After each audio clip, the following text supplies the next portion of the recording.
कैसे हैं आप लोग। So it is 9th October analysis. So चलिए देख लेते हैं क्या क्या आया है एनालिसिस में। तो पहला आर्टिकल है जीएस पेपर 2 से रिलेटेड, न्यू डेवलपमेंट बैंक। ठीक है, तो Asia development bank, Asian development bank, new development bank, world bank, ये तीनों हमेशा ही न्यूज़ में रहते हैं, तो आपको इनके बारे में पता होना चाहिए। न्यू डेवलपमेंट बैंक ये क्या है? मल्टीलेटरल डेवलपमेंट बैंक है, ऑपरेटेड किसका? ब्रिक्स स्टेट्स का। तो ब्रिक्स स्टेट ने इकट्ठे मिलकर बनाया था। ब्रिक्स में कौन आएगा? Brazil, Russia, India, China and south Africa. ठीक है, 5th ब्रिक्स समिट हुई थी ना जो साउथ अफ्रीका में, ठीक है, 2013 में, तब इसको बनाने की बात की गई थी। 2014 में इसको बना दिया गया था एट फोर्टलेजा ब्राज़ील। ठीक है, तो इसलिए फोर्टलेजा डिक्लेरेशन के अकॉर्डिंग ये एस्टैब्लिश हुआ था। So bank is set up to foster greater financial and development cooperation among the 5 emerging markets. ठीक है, हेडक्वार्टर कहाँ है? शंघाई, चाइना में, क्योंकि चाइना भी ऑब्वियसली ब्रिक्स का मेंबर है।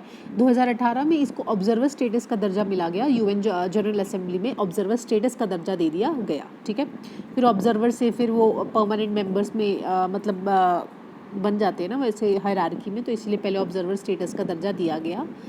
एंड क्योंकि इन्होंने एक्टिवली कोऑपरेट किया था यूएन में, इसीलिए इनको दर्जा दिया गया।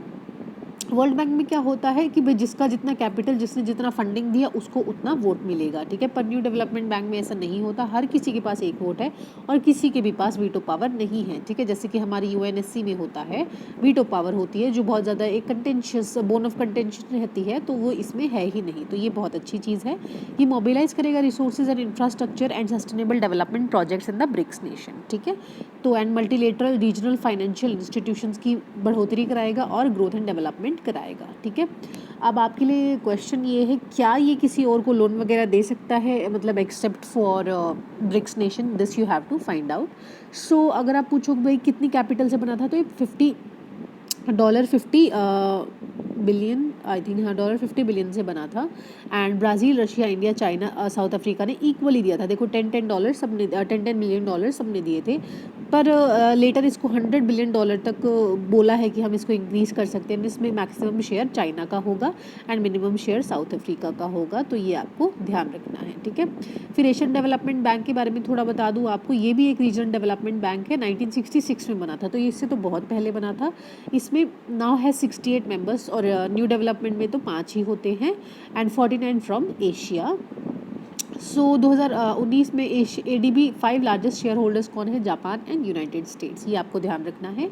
And then PRC and then India, oh great, and then Australia. It aims to promote social and economic development in Asia and it is committed to achieving prosperous, inclusive, resilient, sustainable Asia and Pacific. ठीक है, and जो extreme poverty है उसको eradicate करेगा। वही $1.50 से नीचे जो कमाते हैं एक दिन का, सो दे आर एक्सट्रीमली पुअर। इसके हेडक्वार्टर्स कहाँ है? मनीला, फिलीपींस में, जबकि ऊपर वाले के कहाँ थे? शंघाई, चाइना में। तो आप दोनों का ही मुझे कमेंट सेक्शन में बताओगे, एनडीबी और एशिया डेवलपमेंट बैंक का, कि क्या ये दोनों में ही जो बाहर के देश हैं उनसे लोन ले सकते हैं या नहीं ले सकते, मतलब out of Asia. Then is about Gyan circle ventures. So union education ministers ने वर्चुअली इनॉग्रेट किया है। ठीक है, तो ये क्या है? They are technology business incubators. मैं बता चुकी हूँ इंक्यूबेटर्स क्या होते हैं। इस तरीके की लैब्स होती हैं जहाँ पे महंगी महंगी मशीनें अवेलेबल होती हैं, वहाँ पे जाके एंटरप्रेन्योर्स अपना काम वगैरह कर सकते हैं एंड वहाँ पे प्रोटोटाइप डेवलप कर सकते हैं, मतलब नमूना डेवलप कर सकते हैं किसी भी चीज़ का। ठीक है, funded by MeitY ministry of information and technology. ठीक है, so led by Indian institute of information and technology. ठीक है, IIIT। एंड ये क्या है? फंक्शन एज टेक्नोलॉजिकल इंक्यूबेटर्स, नाम से समझ में आ रहा है। ठीक है, एंड जो भी डेवलपमेंट एंटरप्रेन्योर्स हैं उनके लिए एज ए इंक्यूबेशन सेंटर का काम करेगा। इनोवेशन एंड स्टार्टअप यहाँ आपका हब बनेगा by providing support in via investment, infrastructure and mentoring. ठीक है, तीनों चीज़ों में ही प्रोवाइड करेगा। Then Stockholm convention on POP। तो भाई POP जब भी आ जाए, परसिस्टेंट ऑर्गेनिक पॉल्यूटेंट्स, तो आपको स्टॉकहोम का नाम तो हमेशा ही ध्यान रखना चाहिए। ठीक है, सो यूनियन कैबिनेट ने बोला है कि हम 7 एडिशनल केमिकल्स इसमें ऐड कर देंगे इन द POP। इससे क्या होगा? उनको ईजिली लोन वगैरह, जो अभी फंडिंग वगैरह है ना चाहिए उनको, वो ईजिली मिल जाएगी। ठीक है, तो अभी बोल दिया है कि जो मिनिस्ट्री ऑफ एक्सटर्नल अफेयर्स है, ठीक है, ये भी बोल दे कि ministry of external affairs plus ministry of environment forest and climate change, आप दोनों जो भी रेगुलेशन है या फिर जो भी एडिशन वगैरह करनी है आपको, ठीक है, आप रेटिफाई करने की पावर इन दोनों मिनिस्ट्रीज़ को डेलीगेट कर दी है। तो this is also a thing.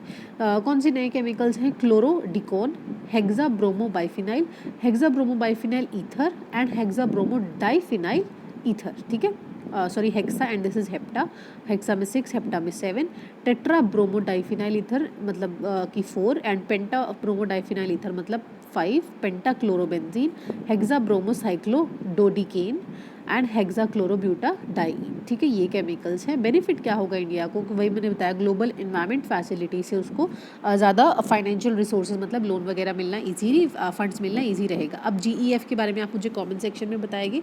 ये रियो कन्वेंशन 1992 से रिलेटेड है, तो मैंने आपको थोड़ा हिंट दे दिया है।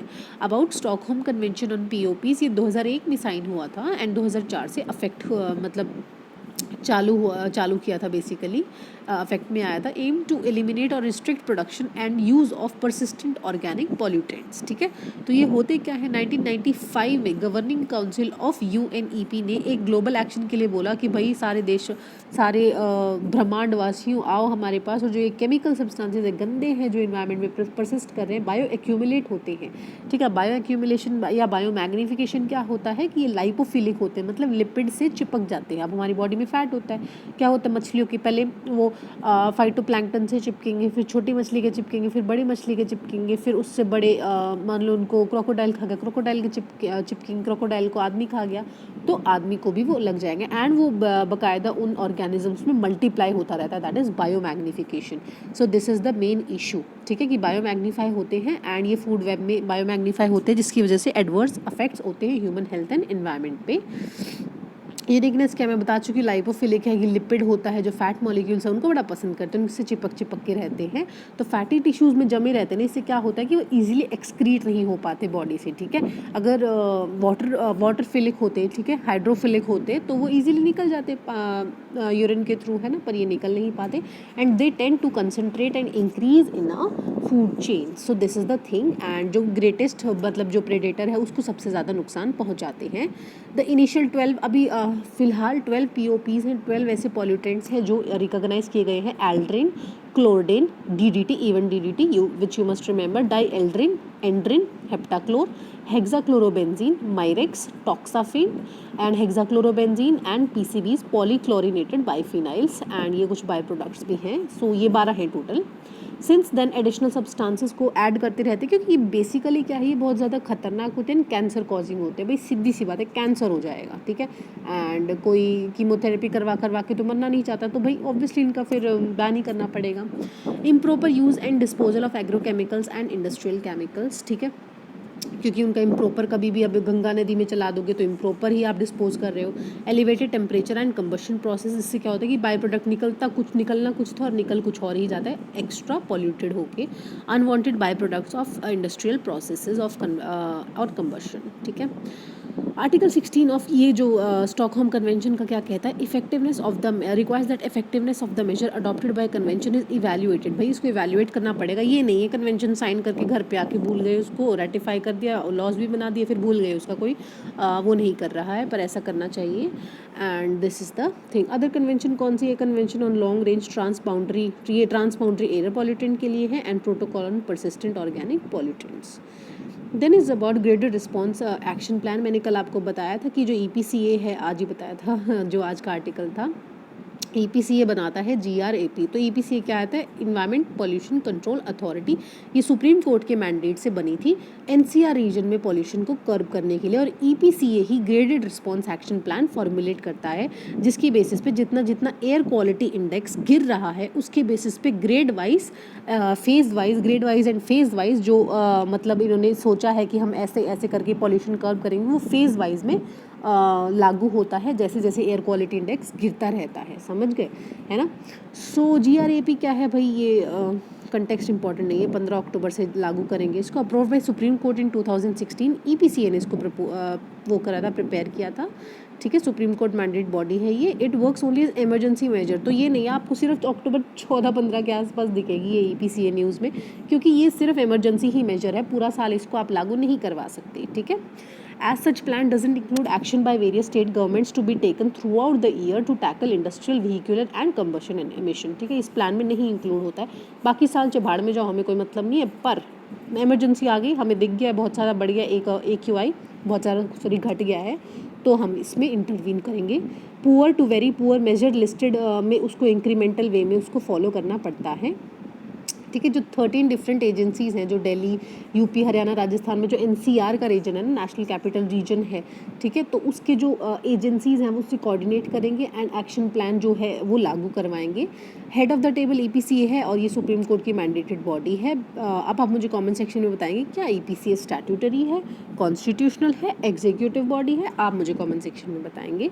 Before the imposition of any measure EPCA holds a meeting with representatives, कि भाई सब रिप्रेजेंटेटिव्स आओ, ठीक है, गूगल जूम कॉल करो एंड कॉल इज टेकन कि भाई क्या क्या करना चाहिए, ये मैं उसमें लिख दूंगी, टेलीग्राम ग्रुप में डाल दूंगी। तो स्टेप्स ये इंपॉर्टेंट हैं, ठीक है। जब इनिशियली क्या होता है, पुअर, वेरी पुअर, सीवियर, ठीक है, तो यही होते हैं। मॉडरेट होता है सबसे पहले, मॉडरेट, ठीक है, मॉडरेट, पुअर, वेरी पुअर, नहीं आई जस्ट कन्फ्यूज्ड इट। सबसे पहले होता है सेटिस्फैक्ट्री, गुड होता है satisfactory, moderate, very poor, poor and severe, ठीक है, अब याद आ गया, ठीक है। तो ये 6 कैटेगरीज होती हैं, इसके अनुसार इनको ग्रेड किया जाता है। तो ये मैं आपको दिखा दूंगी। और ये एयर क्वालिटी इंडेक्स में तो हमने कल ही देखा था कौन कौन से पॉल्यूटेंट्स इंक्लूडेड हैं। PM 2.5, PM 10, ठीक है, NO2, SO2, ठीक है, lead and ammonia and NO2, SO2, carbon monoxide and ozone, ठीक है। सो 8 हो गए ना टोटल, 2 4 6 7 8, हाँ, तो टोटल 8 पॉल्यूटेंट्स होते हैं, तो ये आपको याद रखने हैं। कार्बन मोनोक्साइड होता है, कार्बन डाइऑक्साइड नहीं होता, ओजोन होता है, ये आपको ध्यान रखना है, एंड लेड और नाइट्रोजन NO2 होता है, एंड अमोनिया भी होता है, ये आपको थोड़ा ध्यान रखना है। So who is declared foreigner, ठीक है। तो ये बोला है कि भाई जो गुवाहाटी हाई कोर्ट ने बोला है कि भाई सुनो एक बात, ठीक है, ये जो जेल्स है ना, इनको आप डिटेंशन सेंटर्स की तरह यूज़ नहीं कर सकते, क्योंकि ये जो रह रहे हैं ना डिटेंशन सेंटर के लोग, ये कोई क्रिमिनल नहीं है कहीं के भागे हुए, ठीक है, इनकी भी कोई basic human rights and basic इनकी डिग्निटी है जिसको आपको अपहेल्ड करके रखना चाहिए। डिक्लेयर कौन, फॉरेनर कौन डिक्लेयर होता है, कि जो फॉरेनर्स ट्रिब्यूनल ने डिक्लेयर कर दिया कि ये दूसरे देश से भाग के आया हमारे पास, या फिर वो अपनी सिटीजनशिप, नागरिकता साबित नहीं कर पा रहा, after state police border wing marks him as illegal immigrant. पहले तो वही पकड़ी, बोल चल भाई तेरा पासपोर्ट दिखा, और फिर उसको फॉरेनर ट्रिब्यूनल के यहाँ भेज देगी। फॉरेनर ट्रिब्यूनल कब गठित हुए थे? 1964 में, ठीक है। कंपोजिशन क्या होते हैं, क्योंकि ये क्वासी जुडिशियल, अब किसी को डिक्लेयर कर दिया आपने, ठीक है, आप इस देश के ही नागरिक नहीं है, तो उसको क्वासी जुडिशियल कुछ पावर्स भी होनी चाहिए। तो उसमें कौन कौन से मेंबर्स होते हैं, अब जिनको लॉ की नॉलेज होगी, advocate not below the age of 35 years of age और at least 7 years of practice, and retired IAS और ACS ऑफिसर्स, ठीक है, not below the rank of additional secretary. तो IAS ऑफिसर्स भी होते हैं, एडवोकेट्स भी होते हैं, तो एडमिनिस्ट्रेशन वाले भी और जस्टिस वाले भी। Who can setup this tribunal? Initially तो मिनिस्ट्री ऑफ होम अफेयर्स ने ही सेटअप करती थी, मतलब सेंटर ही सेटअप करता था, पर अभी रिसेंटली क्या पावर दी गई है, DM को पावर दे दी गई है कि आप सेटअप कर सकते हो अपने एरिया में फॉरेनर्स ट्रिब्यूनल, ठीक है। पहले ये पावर सिर्फ सेंटर के पास होती थी, अब अप्रोच कौन कर सकता है? पहले सिर्फ स्टेट एडमिनिस्ट्रेशन ही मतलब अप्रोच कर सकती थी, वही सारे कागजात लेके जाती थी कि भाई हमने एक ऐसा ऐसा आदमी पकड़ा है, उसको भाई देखो कि फॉरेनर है या नहीं, ठीक है। सो अब क्या है कि इंडिविजुअल भी इसको अप्रोच कर सकते हैं ट्रिब्यूनल को, ठीक है। So this is the thing, क्योंकि ऑब्वियसली ये जो असम में चला था, इसके बाद ऐसे थोड़ी है कि स्टेट ही करती, तो स्टेट के तो हाथ पैर टूट जाते, ठीक है, 40 लाख लोगों का 20 लाख लोगों का करते करते। सो this is the thing. So TRP क्या है भाई, मैनिपुलेट क्यों हो गई? TRP में अरे इस चैनल की तो TRP बहुत ज़्यादा है भाई, तो ये वही TRP है। TRP क्या होता है? टारगेट रेटिंग पॉइंट्स और टेलीविजन रेटिंग पॉइंट्स, ठीक है। तो टेलीविजन को रेट करते कौन सा चैनल कितना बढ़िया काम कर रहा है। It is metric used by marketing and advertising agencies कि कितने व्यूअर्स उस चीज़ को देख रहे हैं, ठीक है, कितने व्यूअर्स देख रहे हैं, कि कैसे कैसे सोशो इकोनॉमिक कैटेगरी से गरीब लोग कितना देख रहे हैं, अमीर लोग कितना देख रहे हैं। रिकॉर्ड कैसे होती है? TRP is recorded by barometer. तो बारोमीटर क्या होते हैं? ब्रॉडकास्ट ऑडियंस रिसर्च तो ये जो broadcast research audience research council है ना, ये जो बारोमीटर है ये फिक्स करती है, ठीक है। एक सिलेक्टेड एरिया हो गया, मान लो मुंबई में धारावी हो गया, मान लो एग्जाम्पल दे रही हूँ, वहाँ पे क्या है, हर एक हाउस होल्ड में इन्होंने बारोमीटर फिक्स कर दिए, ठीक है, जो BARC ये जो काउंसिल है। अब क्या है, ये किसी को पता नहीं होगा कि एनडीटीवी वालों को या फिर रिपब्लिक टीवी वालों की धारावी में ही फिक्स किए गए। ऐसा ज़रूरी नहीं है एक ही एरिया में करते हैं, मतलब मल्टीपल साइट्स चूज़ किए जाते हैं। उनको पता नहीं होता, क्योंकि अगर इन्फॉर्मेशन लीक हो गई तो वो उनको जाके ब्राइब दे देंगे, चल भाई हमारा ही चैनल देखियो, तेरे को 100 रुपये फालतू दूंगा मैं दिन के। तो ऑब्वियसली ये होता है। तो 44,000 हाउस होल्ड्स में इन्होंने पहले ही इंस्टॉल कर रखा था। Besides audio, watermarks are embedded in the video content prior to the broadcast। ठीक है, तो ये जो वाटर मार्क्स वगैरह ये हमें तो नहीं सुनते, पर ये जो बारोमीटर है ये खुद से ही बताता है एंड खुद से ही ये जो टीआरपी है इसको फॉर्मुलेट करता है। तो ये रेटिंग्स इंपॉर्टेंट क्यों है? क्योंकि ऑब्वियसली कि बताएगी कितने ऑडियंस देख रहे हैं। Turn influence programmes produced for the viewers. ठीक है, कि भाई कौन से चैनल की टीआरपी ज़्यादा है, तो अगर कोई प्रोग्राम होना है, कोई फेमस प्रोग्राम होना है तो उसी चैनल पे जाएगा। ठीक है, इनकरेंट रेटिंग से क्या होगा? प्रोडक्शन प्रोग्राम से जो फिर उनको फंडिंग आती है किसी और जगह से, ठीक है, तो वो उनको कम आएगी। Beside TRP are the main currency for advertisers to decide which channel to advertise by calculating the cost percent ratio. तो ये इकलौती ही करेंसी है भाई एडवर्टाइजर्स की, क्योंकि ऐड वाले भी सोचेंगे ना भाई जिसकी टीआरपी जो अच्छा चैनल चल रहा है उसी पे तो मैं ऐड करूँगा ना। ठीक है, अब मैं कोई एवं से चैनल पे थोड़ी ना करने लग जाऊँगा। So how can TRP be rigged? ठीक है, मैंने बता दिया कि ब्रॉडकास्ट को पता चल जाएगा। तो पहली बात तो ये पता नहीं चल जाएगी किस किस घर में वो बारोमीटर फिक्स हुआ है। अब पता चल जाएगा तो उनको पैसे दे देंगे जाके, है ना। सो ये जो BARC अब इस पर इल्ज़ाम लगाया जा रहा है कि भाई इसने डेटा लीक करा है। It is an industry body jointly owned by advertisers and agencies and broadcasting companies. ठीक है, तो इसमें सिर्फ गवर्नमेंट के लोग नहीं आते, एडवर्टाइजर्स भी, एजेंसीज भी आते हैं। Represented by the Indian society of advertisers, Indian broadcasting foundation and advertising agencies association of India. 2010 में बनी थी। IB information and broadcast ministry ने नोटिफाई की है policy guidelines for television rating agencies in India 2014 में। एंड रजिस्टर्ड बार्क मतलब 2015 में register किया था कि भाई तू अब से टेलीविजन रेटिंग्स करा करेगा। ठीक है, सो it is a industry body, ये ध्यान रखना, कोई भी ऐसे सरकारी बॉडी टाइप्स नहीं है ये। Then is about world cotton day. तो भाई कॉटन, ठीक है, coal, Buddha, these are favourite topics of UPSC and थोड़ा ध्यान से सुनना है इसको। तो सेकंड वर्ल्ड कॉटन डे बनाया गया 7 अक्टूबर 2020 को। तो ऑर्गेनाइज किसने? Collaboration with FAO, UNCTAD, ITC and ICAC के ने सबने मिलकर ऑर्गेनाइज किया। क्या बोला था भाई कि जो 4 कॉटन कंट्रीज़ हैं, ठीक है, एंड वहाँ पे जैसे cotton 4 countries Benin, Burkina Faso, Chad and Mali. ठीक है, so this event stem from cotton four's official application for the recognition of world cotton day by United Nation General Assembly. ठीक है, ऑफिशियल एप्लीकेशन दी कि भाई इस तरीके का दिन वगैरह होना चाहिए फॉर अ रिकॉग्निशन, एंड उन्होंने रिकॉग्नाइज कर लिया कॉटन 4 कंट्रीज़ ने। सो की पॉइंट्स क्या है on the occasion? Union textile minister ने क्या बोला कि फर्स्ट एवर ब्रांड बना दे कि भाई ये हमारा भारतीय कॉटन है, और उसका लोगो भी दे दिया जिसका नाम से आज होगा कस्तूरी कॉटन। नाम बदल में तो माहिर है, तो कस्तूरी कॉटन होगा।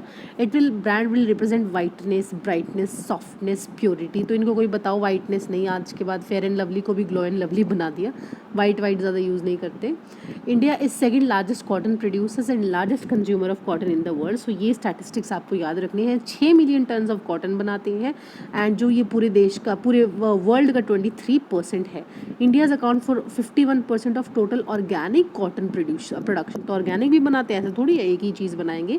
तो कॉटन भाई क्या है? आया था ना इस बार क्वेश्चन, 2010 आते ही 2010 दिन किसको चाहिए? कॉटन को चाहिए। ठीक है, सो खरीफ क्रॉप है, तो बेसिकली खरीफ मतलब मानसून या ऑटम क्रॉप जिसे कह लो। ठीक है, साल के पहले हिस्से में उगाई जाएगी, जैसे कि राइस हो गई, राइस भी खरीफ क्रॉप है। And in order to grow render cotton it is required sunlight चाहिए भाई, ड्राई टेम्परेचर चाहिए, 4 से 5 महीने फ्रॉस्ट नहीं पड़नी चाहिए, तो ये वाले दिन चाहिए होते हैं। ये देख लो भाई 2019-20 में कौन सी स्टेट ने सबसे ज़्यादा उगाया, ये भी इंपॉर्टेंट है थोड़ा। गुजरात, महाराष्ट्र, तेलंगाना, राजस्थान, हरियाणा, कर्नाटका। ठीक है, अब देख लो जहाँ पे ड्राई टेम्परेचर है ना ज़्यादा, ऑब्वियसली वहीं पे जाएगा। तो ये थोड़ा आपको स्टैट्स याद होने चाहिए। रैपिड एक्शन फोर्स क्या है भाई? जो CRPF है उसकी स्पेशलाइज्ड विंग है। तो CRPF भी अब आपका होमवर्क हो गया कमेंट सेक्शन के लिए, है ना। सो स्पेशलाइज्ड विंग है CRPF की, 1992 में रेज अप की गई थी। इस बार इसकी 28th एनिवर्सरी है। ये भाई किस लिए होती है? बोलते हैं ना RF को बुलाओ, RF को बुलाओ। तो राइट्स होते हैं, राइट्स लाइक सिचुएशन होती है ना, तो भाग के इन लोग को बुला लेते हैं CRPF वालों को। ये उसी की स्पेशल विंग है, serving humanity with sensitive policing. So ये उनका लोगो है। Then is about international barcode of life. तो क्या है भाई, ये is to unite DNA barcoding research as a global science. तो मिशन क्या है इसका बारकोड ऑफ लाइफ का, कि भाई कोई भी बंदा हो गया ना, मान लो एक कीड़ा है, अब हमें इसका बारकोड बताना है। बारकोड क्या होता है, ऐसी ऐसी लाइन्स होते हैं जिसको ऐसे ही वो जो बारकोड रीडर होता है मॉल्स में जाते हैं वो बता देगा कितना प्राइस है, 36 रुपये का प्राइस है इसका, है ना। तो यही है DNA बारकोडिंग। इसका DNA निकाल लिया, इसके DNA के हिसाब से इसका बारकोड बना देंगे हम ऐसे ही लाइन्स वाला, और फिर जैसे ही वो बारकोड पढ़ेंगे ना पता चल जाएगा, ओह ये तो मकड़ी वाला कीड़ा है ना। तो ऐसे पता चल जाता है। Through a research alliance spanning 26 nations of varying level of investment and responsibility ने सक्सेसफुली एक्सटेंड कर दिया गया geography and taxonomic coverage of barcode of life data system. ठीक है। सो फेज़ 1 में 500 के species were added to BOLD through its international collaboration. क्या है कि भाई पकड़ पकड़ के कीड़े मकोड़ों को पकड़ के ना उनका DNA निकाल के उनका बारकोड बनाते रहते हैं, इनको यही काम है।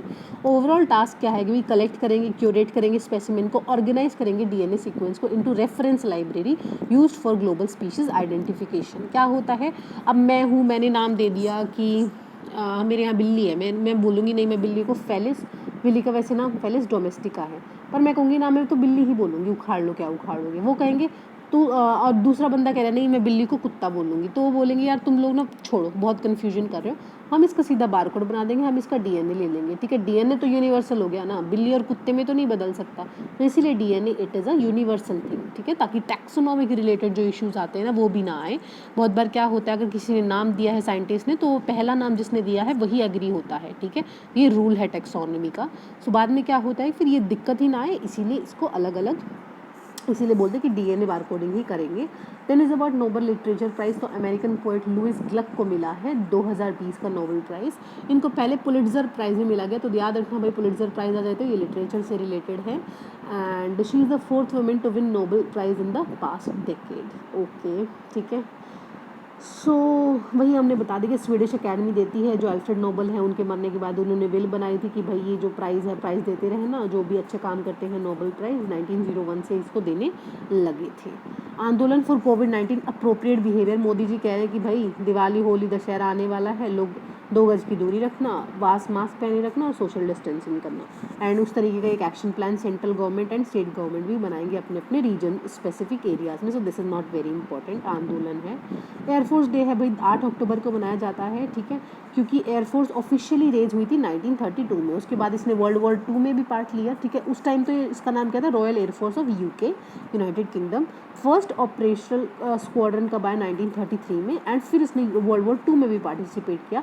तब से उसको the air force in India came to be called as Royal Indian air force. ठीक है, इन द मिड 1940s।